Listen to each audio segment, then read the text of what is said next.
Tens of thousands of students in the central Philippines began the school year on Monday in steamy tents and other makeshift classrooms, 7 months after Super Typhoon Haiyan devastated the region.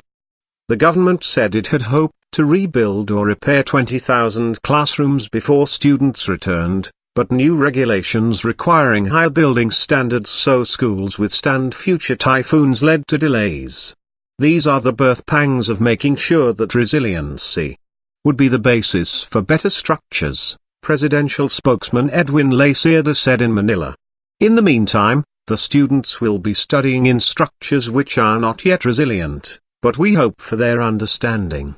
At the Panaluran Central School in Tacloban, a coastal city which bore the brunt of the typhoon, hundreds of sweat-soaked children crammed into 3 temporary classrooms made from steel frames and corrugated iron sheets as the temperature outside hit 30 degrees Celsius, 86 Fahrenheit.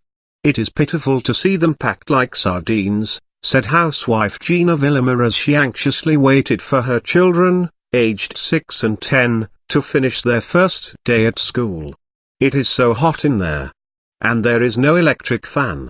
Haiyan, the most powerful typhoon ever recorded on land, left more than 7,000 people dead as it tore across the central Philippines in November last year.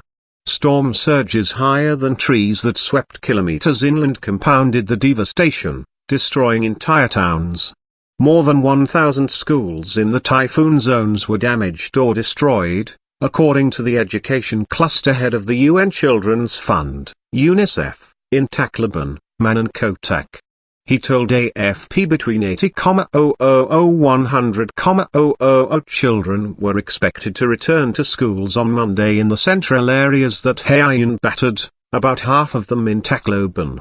Panaluran School Principal Edwin Lacierda said teaching the 820 students who had enrolled would be a huge challenge, with a lack of toilets just one of the many problems.